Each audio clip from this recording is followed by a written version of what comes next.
Oh.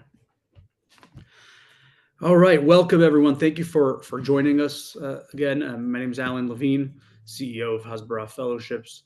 For those who may not know us, we are dedicated to working on university campuses. We work with Jewish and other pro-Israel students to help combat anti-Semitism, uh, combat anti-Israel propaganda, and obviously our work is now more important than ever with the recent events. Um, we've been hosting several of these Zoom sessions here in an effort to just guide our students and community members on how to have their conversations here about what's happening in Israel. And of course, we're all with all of our thoughts and prayers are with first and foremost the victims of the massacre on October 7th. And with the soldiers and all of the people of Israel.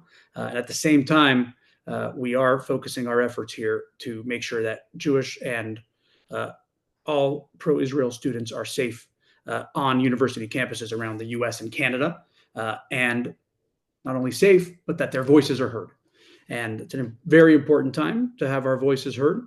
Uh, we've all been worried here not only about the situation in Israel, but about those who are justifying Hamas's actions here in back in North America, and that's why we are coming together here to just discuss and educate ourselves on what's really going on and how we can properly support Israel during its time of need here. And so, can't think of a better guest than member of Knesset Dan Illouz. MK Illouz, thank you for joining us.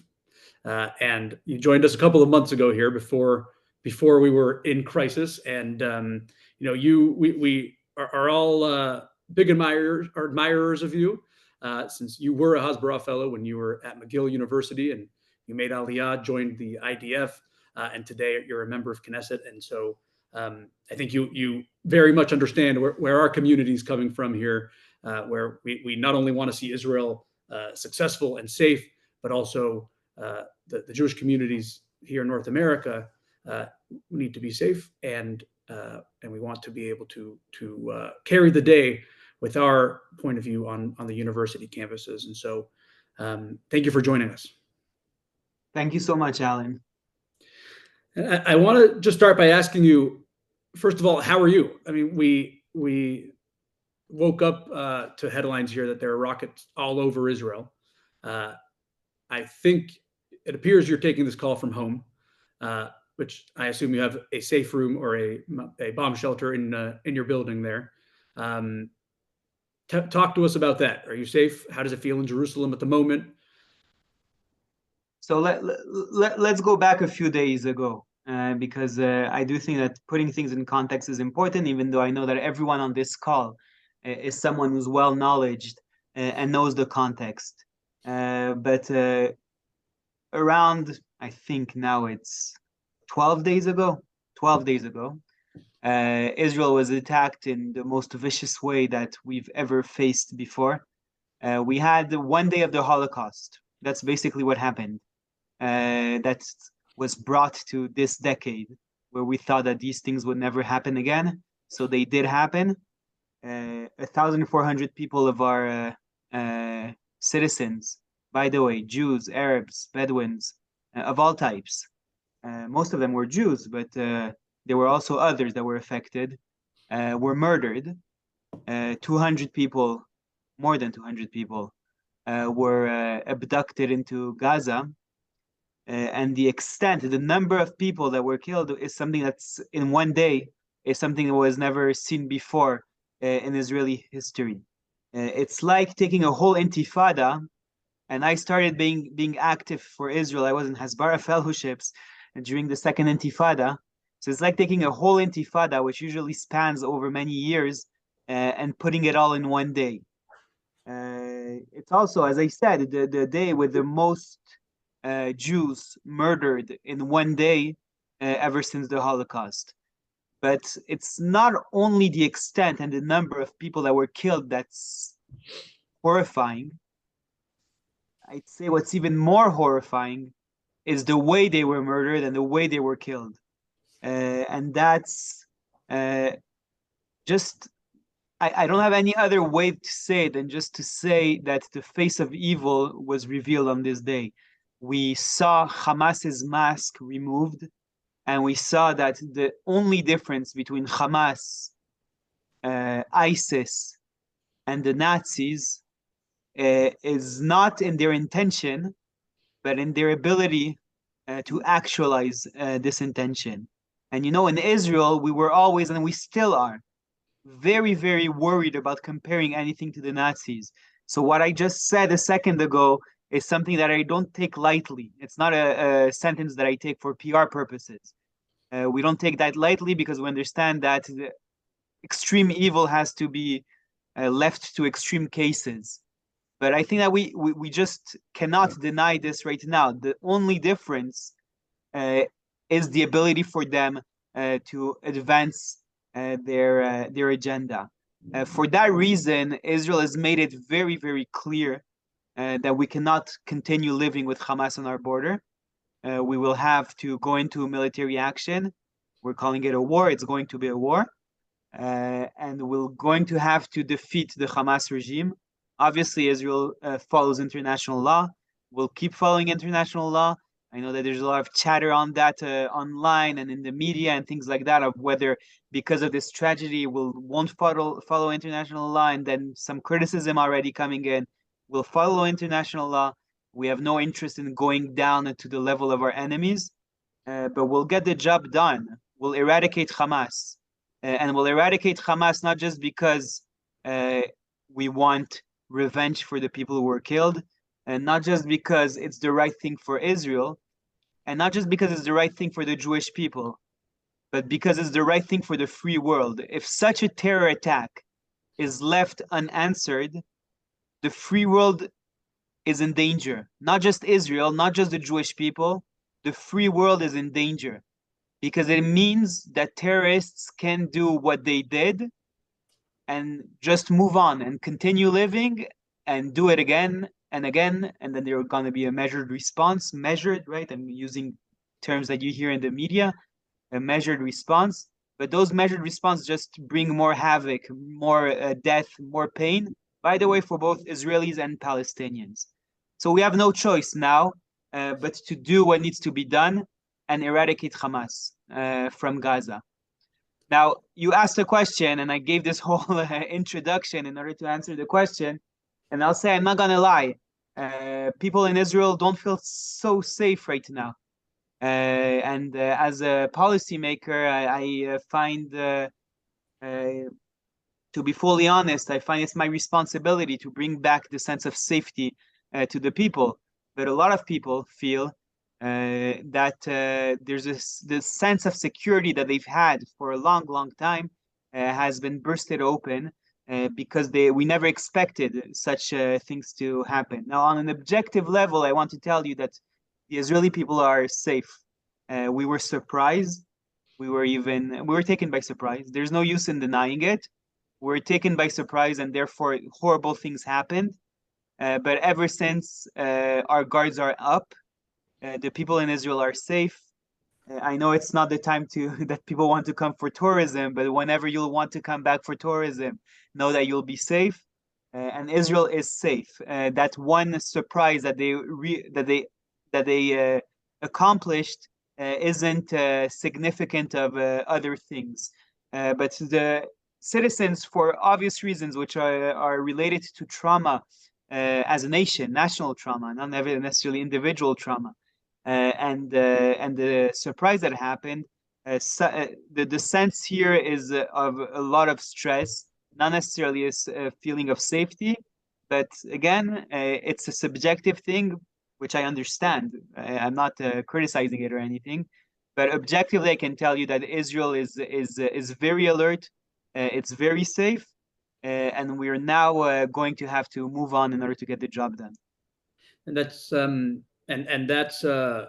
wonderful to hear your resolve here. And before I ask a question, I'll just respond with, I'm so happy to hear you saying Israel safe, and Hasbara, you should know, well, we're not coming for tourism, we're coming for solidarity, we're coming for leadership, but we are coming. And as of now, Great. no cancellations. December, which is when we always go during when the universities are on winter break, of course, we'll be there. And I should tell you, we've been very heartened to hear so much enthusiasm from students who are saying, "Sign me up." People changing winter break plans. Like, you know what? I don't want to wait till next summer to go to Israel. I want to go to Israel now.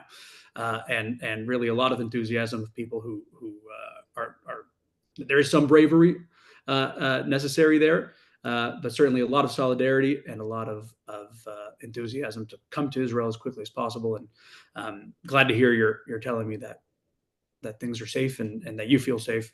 I do want to ask a little bit, just hear about Israel's goals here in Gaza, and it's been made very, very clear by Israeli leadership, and you repeated it now here as a member of Knesset.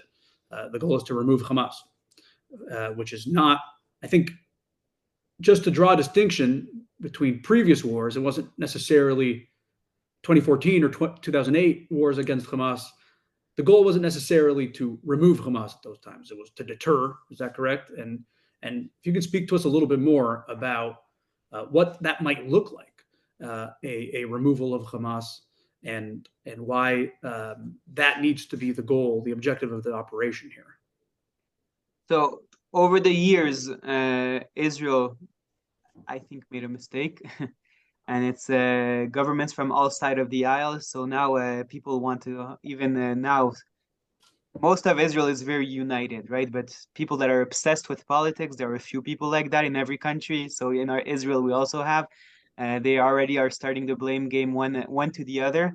But the truth is that the conception in Israel on all sides was that if you hit Hamas hard enough in different military actions that we had, then it will be deterred, it will be contained, and it won't grow and commit the acts that we've seen. It won't be an existential threat. That was the belief.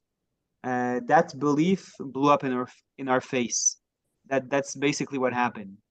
And now we understand that there's no other possible answer to what happened than to just remove Hamas from Gaza. What does that mean practically? I'm gonna say harsh things, but again, I mean, I'm speaking to a crowd that knows Israel's background, and so I'll just say that the crowd knows that Israel isn't warmonger, and that it gets to war with soldiers that are enlisted in mandatory service, and that everyone serves in the army here. So we know the cost of war, and we don't like war, and we know that war means that we're risking our lives. I mean, if I wasn't a member of Knesset, I'd probably be in uniform right now. And so I also understand the cost of war. And I have cousins and brother-in-law and people in uniform. And so we're definitely not taking these things lightly. But having said that, the goal right now is that whichever Hamas operative that we see in Gaza that was engaged in terror, and being engaged in Hamas means you were engaged in terror, has to be eliminated. And after I said that, the whole area of Gaza needs to be demilitarized.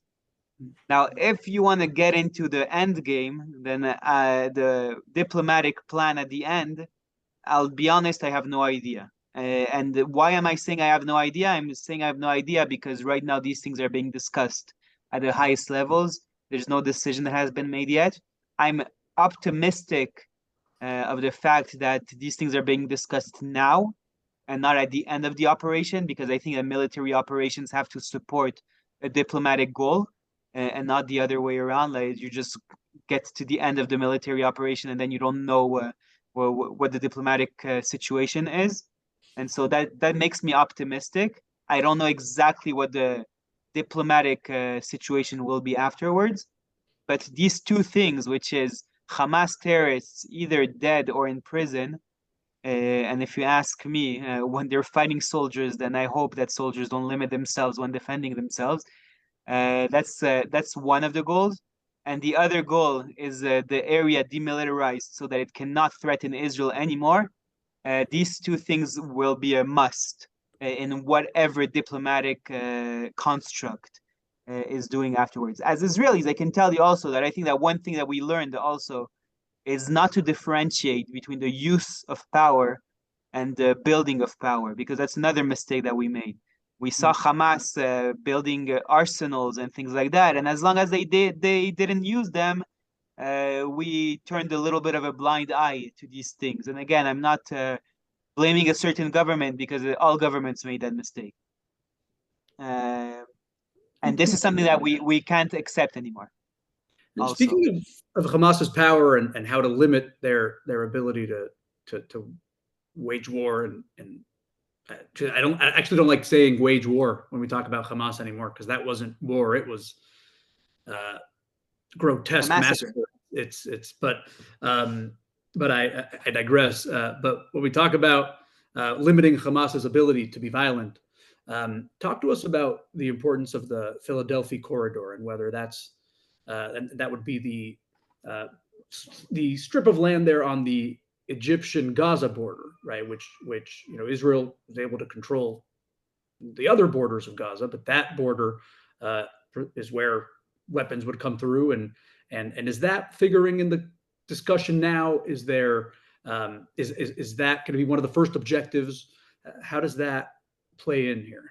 No, so I have to say again, you're assuming that what there will be afterwards is a regime that will enable Hamas or the like, right? It's not necessarily Hamas. By the way, Israeli officials have made it clear that Islamic Jihad and Hamas are on the same page for us, because they were also involved in the massacre.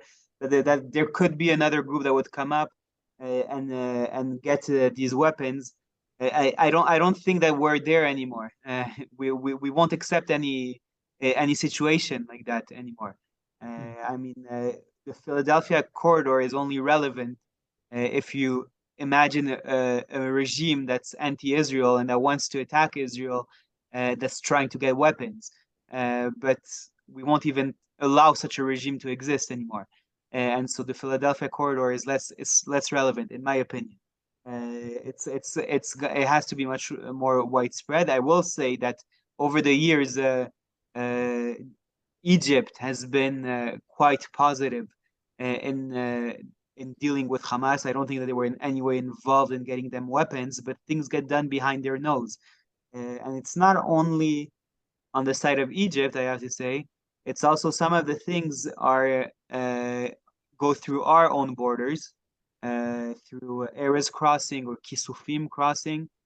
There are humanitarian aids, but they are used in a way that supports military action, or not, as you said, not really military action, but rather terrorism and massacres. A very clear sign to that is that most of the weapons, not all, but most, that were taken from the terrorists that came into Israel after we regained control. Which, by the way, a good word has to be said to the Israeli army that regained control quite quickly. I know that hours are long and that the death toll is very big, and so we see the tragic part of it, and we also see the mess up in getting the alert out, which obviously we weren't alerted at the right time. But there are a lot of heroic stories, a lot of soldiers and citizens that participated in order to regain control, and it was done in a reasonable time. I would even say it was done quickly on the military level. After the bad start, considering, I think it was even done quickly. But I was saying the weapons that they took were mostly created within Gaza. They were mostly things that we call it Yitzur Mekomi, Homemade. basically homemade. Yes. And so you see that they basically learned these things, by the way, thanks to Iran. Iran gave them courses on how to do these things homemade, but they were homemade. So it's not necessarily the smuggling of weapons that was a problem. It's the use of even humanitarian aid in order to create these types of weapons. And then, I want to isolate that point for a moment here, because I know from working with the Hasbara Fellows on campuses, for years and years, we've heard the accusations that Israel doesn't allow humanitarian aid into Gaza. Ironically, that's not true. There always has been humanitarian aid, but to the extent that Israel is involved in inspecting the aid and limiting some of the items that go in, there's a reason for it, and it's because almost anything. And I wanted to see if you could just tell us a couple of details there, just to really drive it home for everyone. The fact that you can send really almost anything, and they have ways to turn that into an explosive device. I mean, the most obvious example is when you talk about cement, which is to be used to build houses, right? But they've used terror tunnels. Right. I mean, that's the most obvious example, but Right. it's not the only example. There's obviously metal can be used in order to pipes, water Right. pipes were used in order to create rockets. Right. And so you're thinking about the water problems that they have right now in Gaza, and maybe they would have less water problems if they didn't use the water pipes in order to create rockets. And so all of these things were used for their purpose. The Hamas doesn't care about the Palestinian people. Let's make this clear. They don't care about the Palestinian people. They're religious fanatics, which don't care about people in this world in general. They have this very fanatical ideology that only cares about the world to come, and this world is just something that needs to basically bring havoc to this world in order for you to get to the world to come. And so they don't really care about the Palestinian people. For them, they're just a vessel in order to make this world the way it should be in their eyes, and then to go to the world to come. They don't care about that. And so Right. it has to be made clear. I mean, there was the bombing in the hospital a few days ago, Right. which obviously at the beginning a lot of people accused Israel for it, and afterward was made clear that it was Islamic Jihad that mistakenly bombed its own people. I use this personally in my own social media as an opportunity. Obviously, I don't like the tragic deaths of any civilian, but I use this as an opportunity. Don't worry, that's an ambulance. It's not a siren.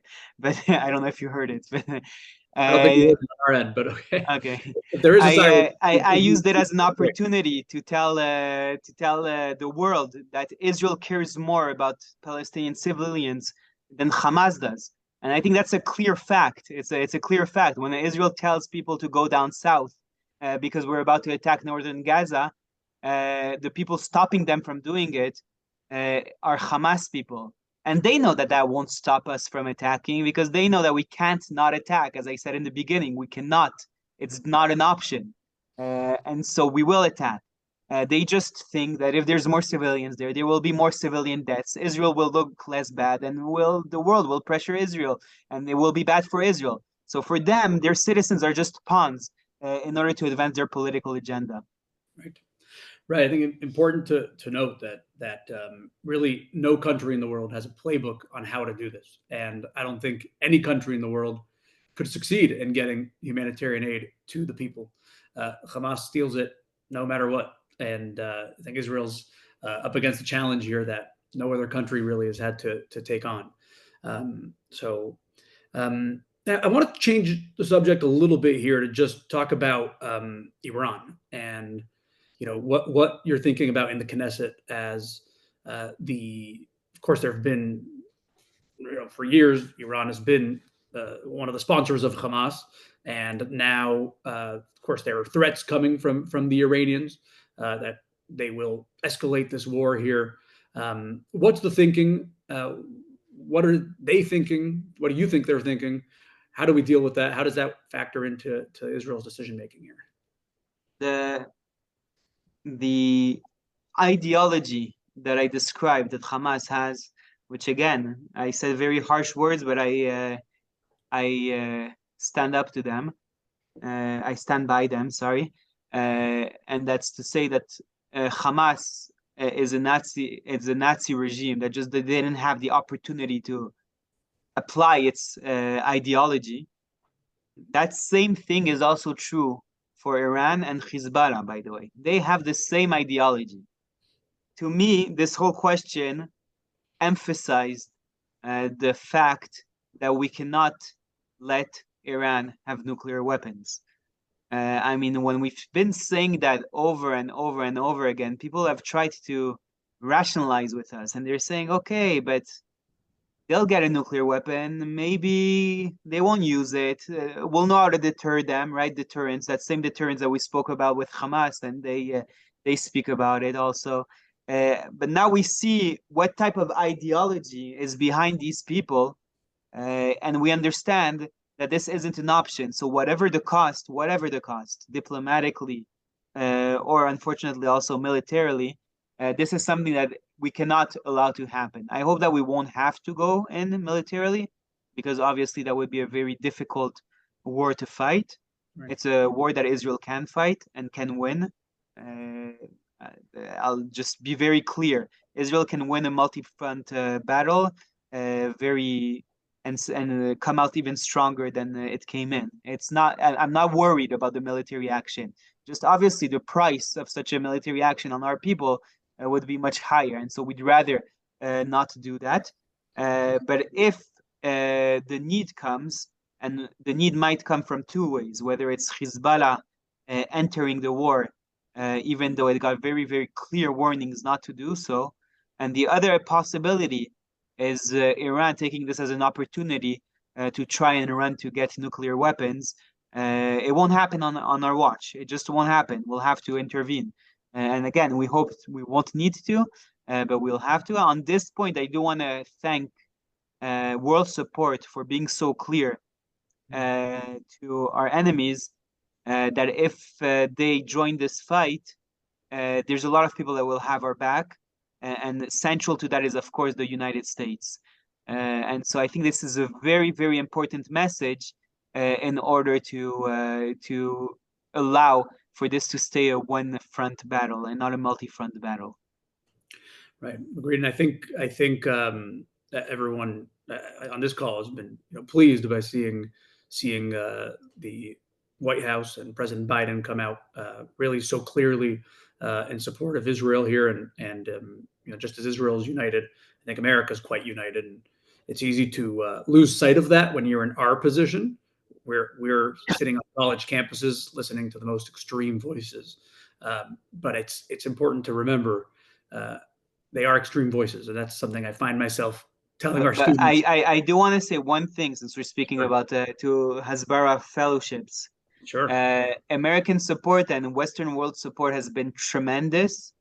But again, I'm being frank in this discussion, so I'll Yes. keep I'll keep doing it. Please do. It's easy to like Jews when they're weak. Okay, it's easy to be with Israel when it's being attacked.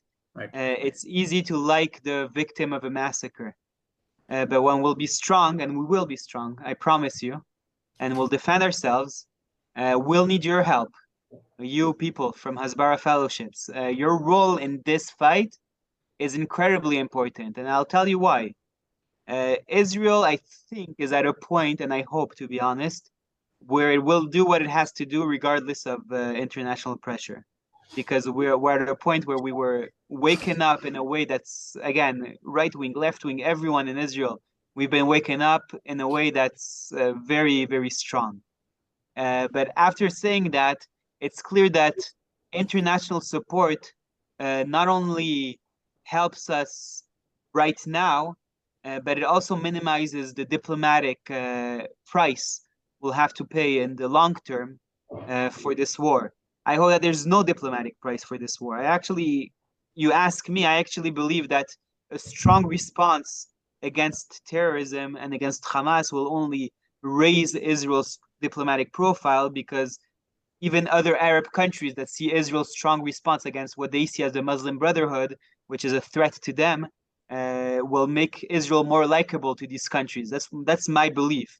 But having said that, we also need very good public diplomacy and very good hasbara in order to ensure that our messages go out the right way, and that we don't get attempts to put brakes on Israeli action, the same way we almost got with this hospital story. I mean, if we didn't have very clear proof about the hospital story, and that fake news ended up becoming something that world leaders believe, it would have been a problem. Again, I don't think they would have stopped military action by Israel, because we're not there anymore.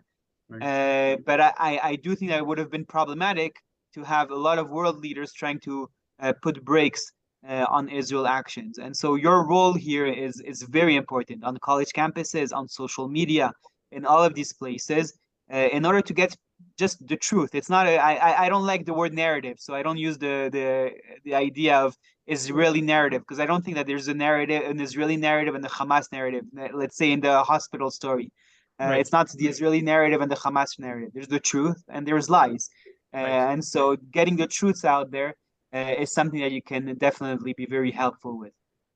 And thank you for that, and we take that responsibility very seriously, and that's what we're here to do. And along those lines, I want to just bounce an idea off of you, and in front of this audience, feel free to disagree with me or amend what I'm saying here. But um, we've been coaching our students, coaching the Hasbara Fellows here, to really, I think we have to frame this discussion as a response to the massacre of October 7th, right? And it's not, meaning it's not like any other war.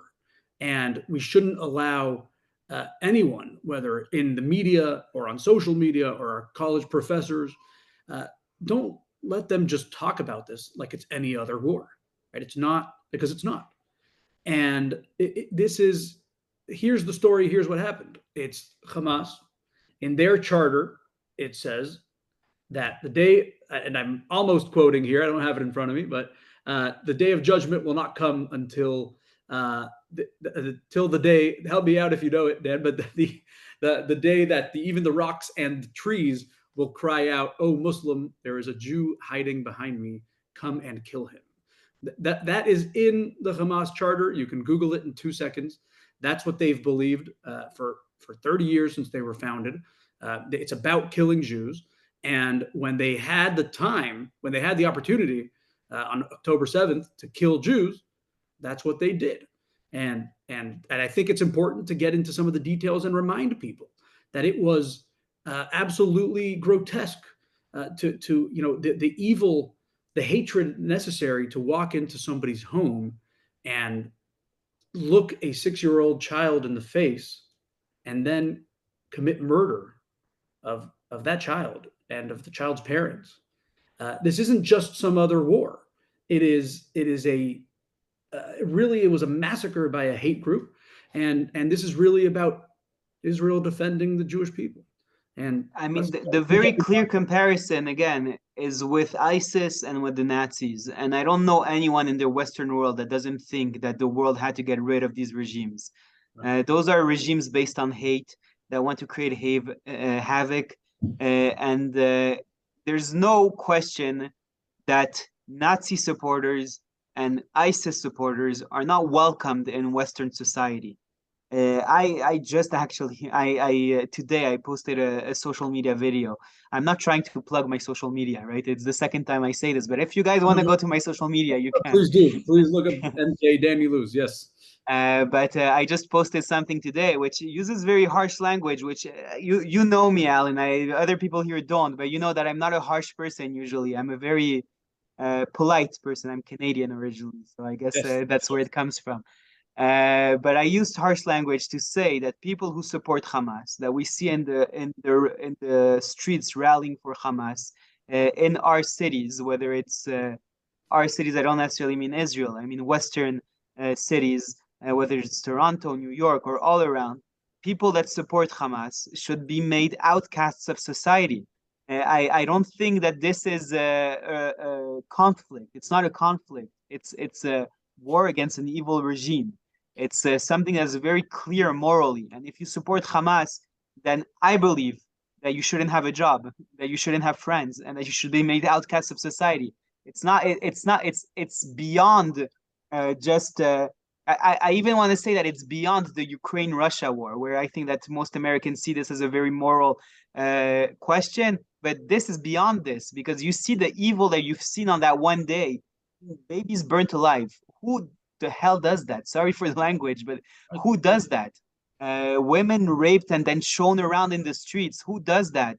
Right. Uh, Elderly that get kidnapped and then they're without their medication, and we know what that means. What they're probably going through right now.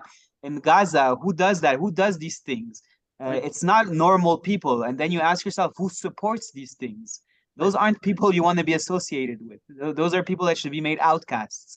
Right. And even though this sounds like a harsh weapon to use against people in Western society, I think that's the way Western society protects itself, by making these types of people outcasts. Right. And so that's my belief. We agree with you 100% on that. And I've, obviously I'm not alone when I say my mind was racing for days and still is, just thinking about the horror for some of those victims. And I sometimes I mean, I've even thought, how did they come up with this? And I'm not sure there's ever been a more uh, evil creativity in how to murder people. I mean, I think, how long did they plan it, and what did those brainstorming sessions look like when someone said, I have an idea. Let's take a grandmother's phone. We'll live stream it on Facebook. That way, when we murder her, her family finds out from her Facebook. I mean, what was going through their heads when they sat? Did they sit around a conference room thinking of these things and making a list? I mean, it's just, I mean, it's disturbing to think about, but I do just, I think it's important to take people's minds there. That it was such an evil, event, and it's, I think that's an important thing to just continue to remind on our university campuses. It's incredibly important, and I'll say more than that. I've seen interviews of people who I wouldn't call them Hamas supporters. I don't want to be I don't want to be populistic. Yeah. Uh, Okay. populist. Thank you. Yeah. So I won't call them Hamas supporters, but they're definitely excusing Hamas by saying it's because of the occupation or things like that. So first of all, there's no occupation in Gaza. Israel left Gaza, by the way, something that I completely opposed, but that's not important right now. Israel left Gaza, and there's no occupation in Gaza. So this whole, it's because of the occupation, is completely ridiculous. If the Palestinians would have taken Gaza and made it into Singapore, Israelis, including those that opposed the disengagement, by the way, would have just been very happy, and would have been happy to have trade with Gaza, would have been happy to have very good relations with our neighbors. There's no occupation in Gaza. There's not one centimeter of Gaza which is under occupation. That's number one. But the second thing is, when you ask these people, because these people usually, the next sentence they say is that they want to de-escalate. This is something that I've heard from people from Putin, and she probably will hate that comparison, but I'm happy she'll hate it. From Putin to AOC in Congress. Right. These people say that right now is the time to de-escalate. What does de-escalating mean? It means allowing such a massacre to happen without any response. And again, I go back to the things that I said in the beginning. When you ask them what is Israel supposed to do, just sit down and do nothing after this happened, they don't have anything to say. They don't have anything to say, because I go back to what we said in the beginning. This isn't just a regular war. This is a war against an evil regime that has shown its face. And if this massacre goes unanswered, this tells the world and other regimes like this one that they can do what they want, and that there will be a response, but it will be a light response, and that they'll be able to move on afterwards. The only option here is eradicating Hamas. Not because we're warmongers, not because we want this war, but because it was brought to us and we have no other option but to eradicate Hamas, to eradicate this evil. Anything else would tell not only Hamas, but Hezbollah and Tehran and other regimes like this all around the world. There aren't many, but there are some, that doing these things doesn't mean the end of their existence, and that they can do it and survive them. That's not something that the Western world as a whole can do. Israel is in a very, very special place in its history right now. Really, I mean, usually hardships bring opportunity, and hardships also bring you in a place of importance. Not necessarily sure that opportunity is the right word, but it's a place of importance. Because if we answer the way we should answer, and it's to eradicate Hamas, then we have a chance to have a bright future here in Israel. If not, then it will be a clear message for everyone who hates us that they can that the, I'm being very frank in this conversation, and I'll continue, but that the Please, Jews are please. still the same Jews as they were in Europe and in the Arab countries and all these places where they were dhimmis or whatever it is, and you could do whatever you want to them and they wouldn't respond, and it's okay. We didn't create the state of Israel for that to happen. That's not the reason we created the state of Israel to happen. That's not why we created the state of Israel. We created the state of Israel in order for the massacre that happened not to happen, first of all, and that's something that we as makers will have to look in very deeply of how it did happen. But also for if it does happen, we'll have an IDF to make sure that the people who do these things don't exist anymore. Period.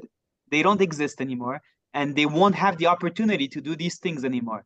That's the reason. That's the main number one reason for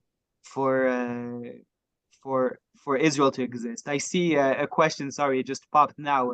How will we respond to Biden if he calls for a ceasefire? We'll tell him, thank you very much, President Biden, for your support. We really are thankful. I'm not just saying that cynically.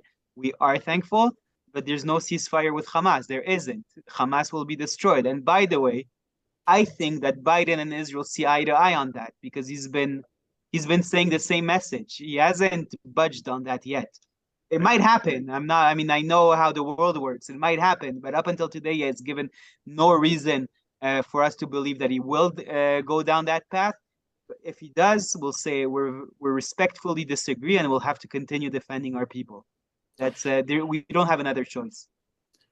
And thank you for that question, and thank you for the response to it. And I do want to open it up for questions. Actually, if you have a question, we're just going to ask that you put it in the chat and raise your hand. So you just click on the reactions button on the bottom, and there's an option to raise hands. But please do put your question in the chat first, since we have a lot of them, and we'll try to get to as many of them as we can. And then I just want to, before just my last kind of comment here, and I wanting to get your reaction to it. I was speaking to a rabbi the other day, actually, who said to me the following. He said, if you went back 500 years, and we went to my great-grandparents, great-great-great-great-great-grandparents 500 years ago in the shtetl in Eastern Europe, or to your great-great-great-grandparents in Morocco, and if you went to them and you told them, let me tell you what's going to happen on October 7th, 2023. 1,300 Jews will be killed. They would have said, well, yeah, that's what happens. But if you would have told them what's going to happen on October 8th, that 300,000 Israeli soldiers are going to get into fighter jets and tanks and take up arms and go into Gaza to defend the Jewish people, that's where they would have been in absolute shock and wouldn't have believed you. And I think it's an important thing to keep in mind. And I think to our students and to anyone fighting the social media battle out there, I know it's distressing, but I think it's time to tell them our truth. We don't need to hide behind anything. I think there's nothing to be apologetic for. And don't let anyone, your professor, someone in the media, don't let them bog you down and put you on the defensive about Israel's efforts here. Israel is just. Israel is defending the Jewish people, and there's no reason we can't be totally unapologetic and transparent about that.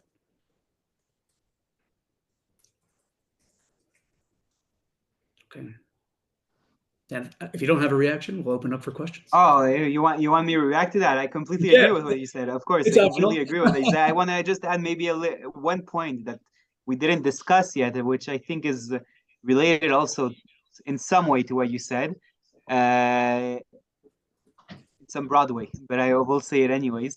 If we were meeting 4 weeks ago, and I would tell you that Israel was more united than ever, you would probably think that I was crazy. I think that in our last call, which wasn't so long ago, 6 weeks ago, we spoke a lot about the divisions within Israel. Israel right now is incredibly united. I've never seen such a unity in Israel. The amount of good people trying to help each other is insane. It's amazing. It's incredible to see. and with their horrible action, they brought a lot of good out, and the good will stick with us also after. I truly believe that. I think that Israel will come out of this much stronger, with all the pain, and there is pain. And I don't think that I'm not in any way saying this was a good thing or anything, right? But we will come out of this even stronger than how we came in. Right. So let's take a few questions here. Paul, I see your question in the chat. I see your hand raised. If you can just, we just ask you to introduce yourself. Tell us which city you're from. If you're a community member, if you're a student, tell us which campus. And Paul Appleby. Paul Appleby in Toronto, Canada, Ontario. I'm an ex-student at U of T from a long, long time ago, but I'm definitely a strong supporter in many ways. I consider myself an observant Jew, so I speak to people who are less observant, who have a little, they're not sure where they stand. We know where they have to stand if they don't. My question is this. I asked before about how we're going to stand up to any demand for ceasefire. And along with that question, there's the other question. Obviously, what we just did, we allowed a unilateral, without concessions from the other side, Gaza aid being led into Gaza. And there was no concessions for the hostages. How can Israel do such a thing? Why do such a thing? Why not insist on some? I actually think that the way you're presenting the question is not very accurate. I'll try to tell you what happened, and if you think that I'm not being accurate, then I'd be happy to argue the facts with you. Biden, the American administration, and by the way, the whole world basically, asked Israel to actually bring in aid to the Palestinians from its borders. Israel said no. After Israel said no, they said, can we bring aid through Egypt? Israel said no. Not only that, but we even bombed close to where they were supposed to pass the aid in order to stop it. After saying that, and again, all of this is in the context of unprecedented world support and American support, which has some strategic importance. After all of that happened, when Biden was here, he asked for us to allow water, food, and medication, just these three things, through Egypt, not Israel, and we agreed to that. So again, I think that in the context, we can say that Israeli leadership has been much stronger when it comes to allowing aid in Gaza. Again, not because we have anything against the Palestinian civilians that are in Gaza. We think that they're victims of Hamas themselves, but because two things. First of all, we care about our hostages, and we understand that we can't allow just unlimited aid as long as they're being held. We need to apply pressure for there to be pressure on Hamas to let them out. That's the first thing. And the second thing is something we already spoke about, which is that we're afraid that they use some of the aid for military purposes. So I think that in the balance of things, Israel's response was smart. I don't think that it was a caving in. I think it was a smart and balanced response. At least that's my opinion. But obviously, everyone can make their own opinion. Great. Let's go to Aaliyah Schneider. Aaliyah, I see your question in the chat, and I see your hand raised. Go ahead.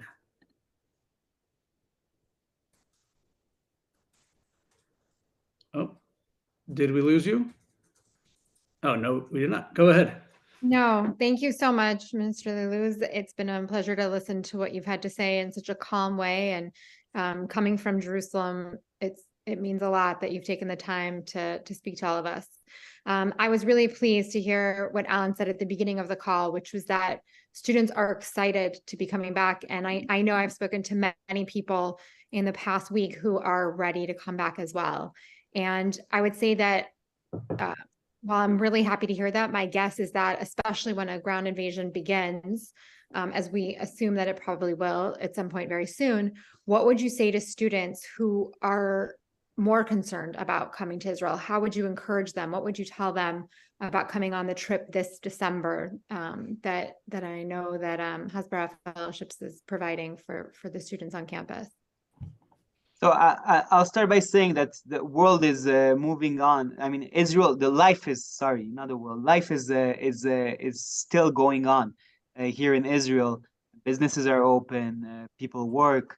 Obviously, there's we'll say economic difficulties with the fact that 300,000 people were drafted into reserves. But the day-to-day life with all of these hardships is still going on. And we also have a lot of safety measures here in Israel in order to keep the safety of our people, whether it's Iron Dome or whether it's it's how do you call them? No, Alan, you spoke about them. The miklatim. How do you say that? Bomb Bunkers. shelters. Sorry, The bomb Bomb shelters. bomb shelters. Thank you. Bomb shelters and things like that. I lost my English, and he's laughing at me now, Alan. But yeah, Right. bomb shelters and things like that, and all of these things, and people who come to Israel are safe. Israel is a safe country. I will say without any I will say transparently that we are in a war and that right now there are missiles. By the way, usually at 8 p.m. there's a missile sent, and every 5 days they choose to also send one to Jerusalem. So if at 8 p.m. There's a there's a siren, you'll excuse me.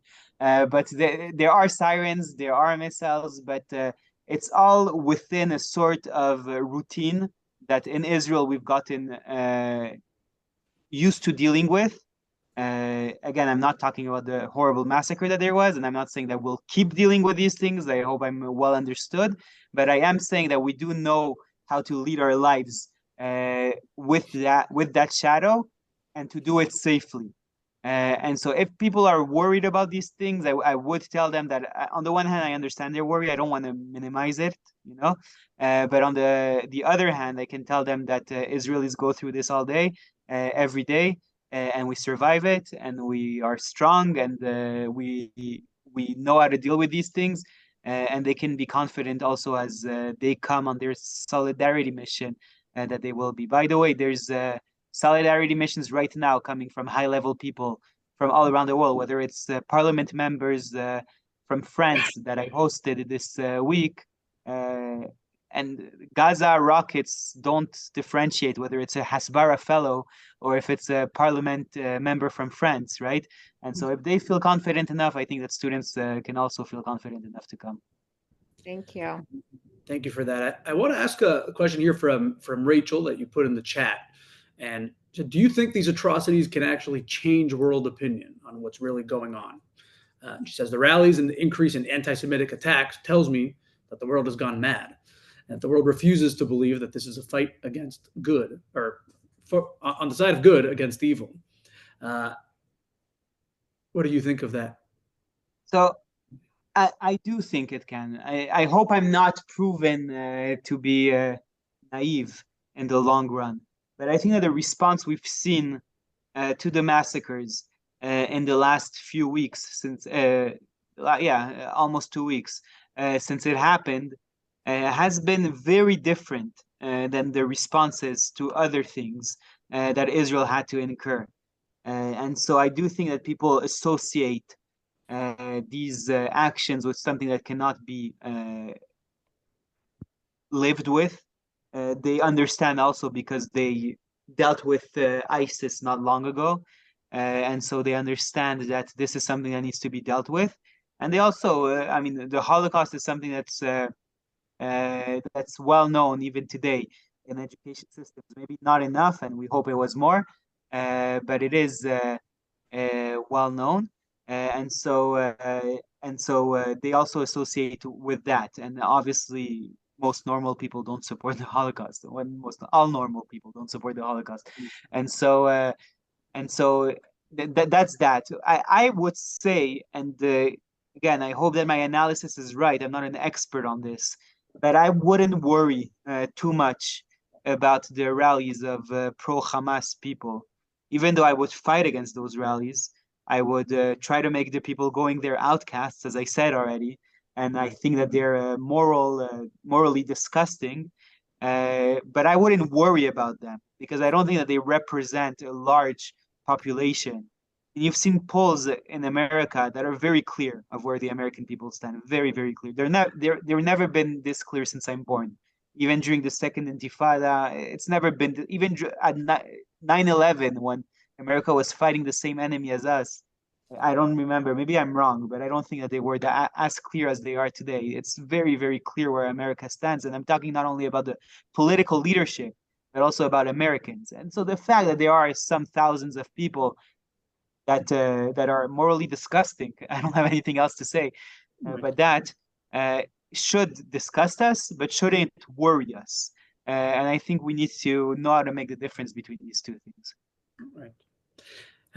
And thank you very much for taking the time here. And this is an hour session, and we could be going on all night here, but we'll let you go. And we please do get to the shelter if there's going to be a siren here in the next few minutes.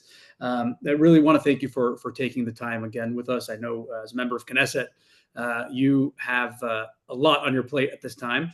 And for you to put our students and put the situation on North America's college campuses at the top of your priority list here, or rather near the top of your priority list, is really means a lot to us. And thank you for taking the time. I want to thank everybody for joining us, and we'll continue putting out information and sharing things that all of you can share on social media. For the students, please, just a reminder that we're here to help you write op-eds in your campus paper. Our grant program is available for any pro-Israel rallies on your campuses here over the next coming weeks.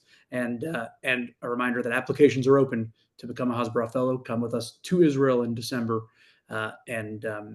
Please, you can always email us or look us up on social media for any of those questions about that.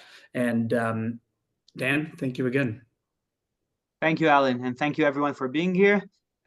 Keep fighting the good fight. It's important, really. It's never been as important as it is now. Your role is also very clear here. I try to do the same on my social media, which I'm mentioning for the third time here today. But also try to keep doing what you guys do best. Thank you very much. Thank you. Thanks, everybody.